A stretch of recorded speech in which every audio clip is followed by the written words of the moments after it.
Hello everyone, welcome back to my channel. My name is Megs and this is a channel about my cancer journey and so much more. In today's video, I wanted to talk about how to support a cancer patient from a caregiver or friend's point of view. So as someone who went through cancer myself, I'm going to give you some pointers and tips on how to be there for someone in need. But before I do that, I did want to give a quick little update on my channel in regards to what's happening now. So yes, I am in remission, but I did fall in love with YouTube and I definitely don't want to stop making videos. I'm going to keep uploading new videos every Thursday, and I want these videos to not only be more about raising awareness for cancer in young adults and positivity, but also healthy living, motivation, and lifestyle. I want to show that just because at a young age you went through something hard, it doesn't mean your life stops.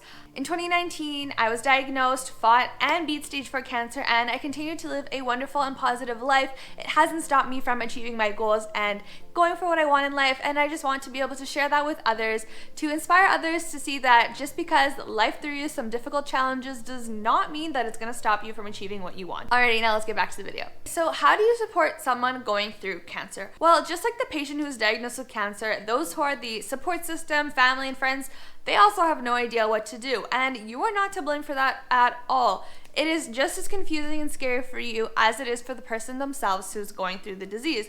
And you don't always know how to be there for them, or what to do, what to give them, what not to give them, what not to say, and how to act. So I'm going to give you a few little pointers on what to do. I'm going to divide this video into 4 sections. So what to say, what not to say, what to do / give, and what not to do / give. Hopefully these tips and tricks will help you understand how to be there for someone going through cancer and what you can do for them. First off, what to say to someone going through cancer. I mentioned this in my Q&A video, but the absolute worst thing that you can do is say nothing at all. Even if you have no idea what to say, but you want to be there for them, that's totally fine. All you have to do is say, hey, I have no idea what to say, but just know that I'm there for you. Even those few little words saying that they have your support and you will be there for them means so much more than not hearing from you at all. And also let them know that you're willing to help. Let them know that any favor that they need done, whether it's big or small, that you will be there and you will help them out and help them figure it out. Even if you can just be there as someone to vent to, sometimes they don't need any help or favors. They just need someone to express their emotions to. They need a shoulder to cry on. So just let them know that you can be that person for them. One more very important thing is to ask so you understand. Even though cancer is one sort of a disease and then treatments are similar for different cancers, every case is very, very different to every individual. And there are very many misconceptions out there about cancer, so ask questions. And if they're open to talking to you, they will explain everything to you so you can be more in the loop and understand what they're going through. And if they're not comfortable talking about it, they will let you know. Next is what not to say to someone who is going through cancer treatment.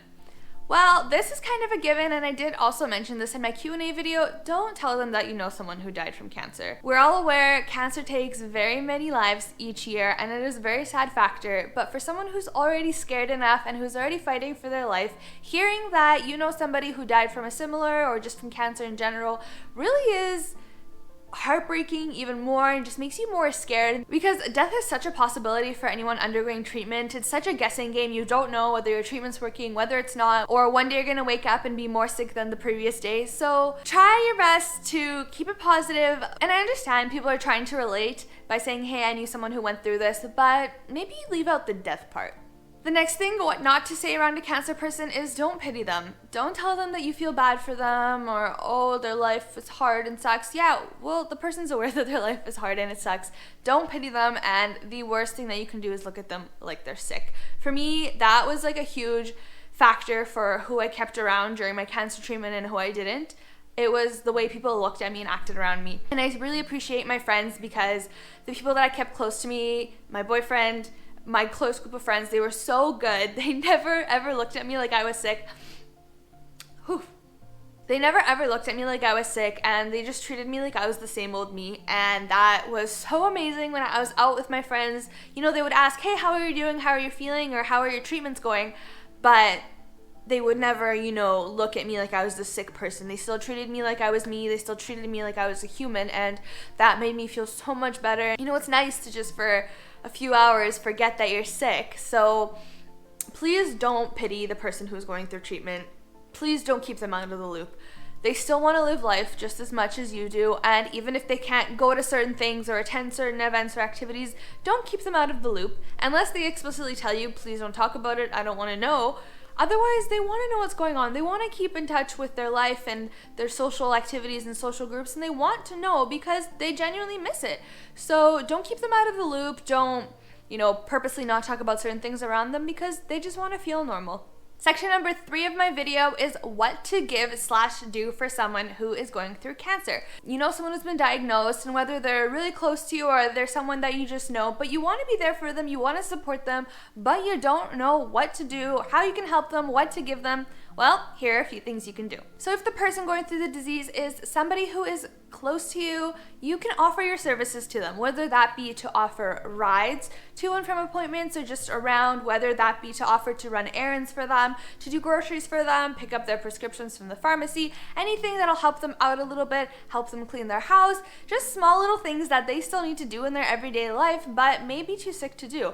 Also, offer to take them out for the day. Everyone hates being stuck at home, but especially for someone undergoing treatment who is constantly stuck at home, those 4 walls close in real quick. So offer to take them out for a day when they're having a good day, or even just an hour or two, or offer to take them for a walk. For example, myself, on days that were sunny and nice outside, but I was still feeling really weak, I was scared to go on a walk by myself because what if I fainted? What if I was too weak? What if I needed to sit down?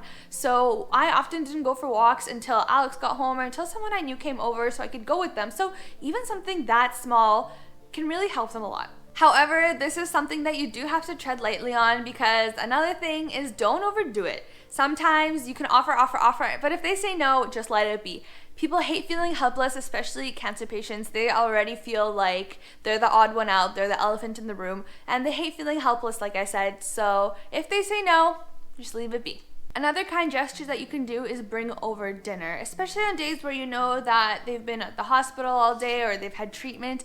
And even if they do have a significant other or a roommate or a whole family at home that can make dinner, it's not always easy. At the end of a long day, if you've been at the hospital all day, the last thing that you want to do is come home and have to think of dinner, right? So even if you were just to drop off a nice, healthy, warm dinner for them to have, leave it on their doorstep or just pop in quickly, they would really appreciate that.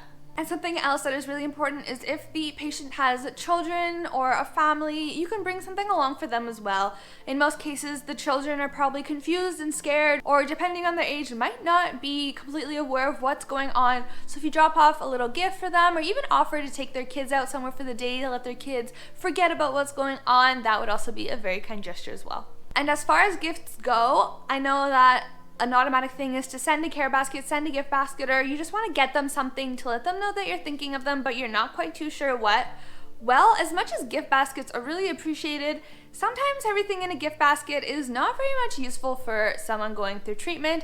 Something that I really loved and thought was a wonderful gift, as lame as it may seem, is grocery store gift cards, gas gift cards, and drugstore gift cards. If you think about it, people undergoing treatment either can't work or are taking time off work or are working less, yet you still have to get groceries, you still need gas to drive to the hospital and back, and you still need a million and 10 things from the drugstore. So being able to get gift cards to maybe alleviate the stress of those things is very, very helpful, and I really did appreciate those. Or even people just bringing by groceries, things that, everyone needs in their house on a weekly basis, to just alleviate that extra stress. Other gift ideas are things that they can bring with them to chemo, or things that they can do at home when they're recovering. So that can include good books to read, crossword puzzles, Sudoku books, coloring books. I love to color while I was recovering from treatment. Magazines, just anything that's going to help them pass the time. They also will spend lots of time in bed and in hospitals, so you can give them cozy things such as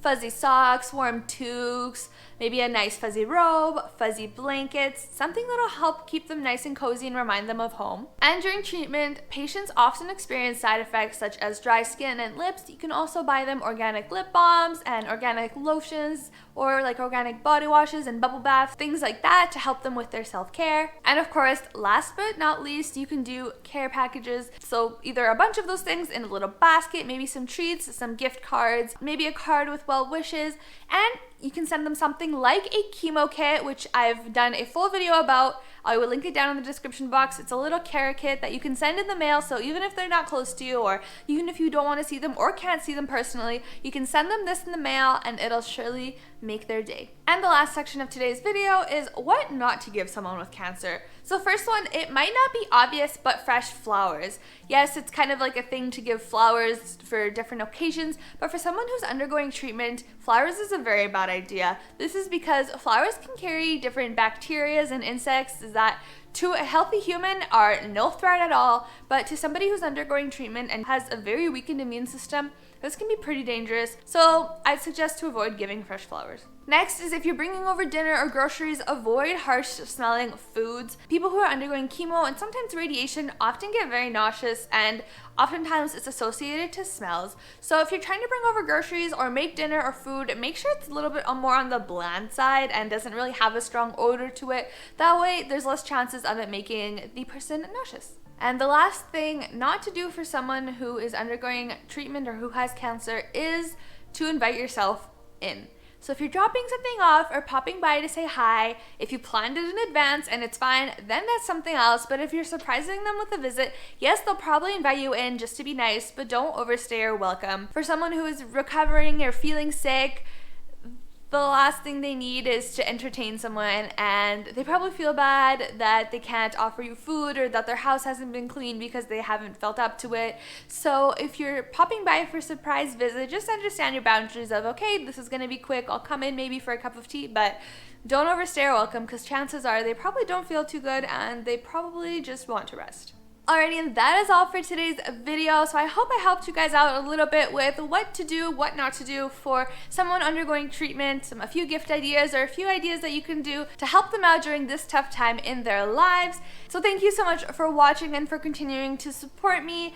And like I said, I will be continuing my YouTube with more health, lifestyle motivations, and to show everyone that hard times in life happen, but that doesn't mean it has to stop you from living an amazing and positive life. I will be uploading new videos every Thursday, so please stay tuned for those. Hit the subscribe button and the little bell notification so you're notified every time I upload a new video.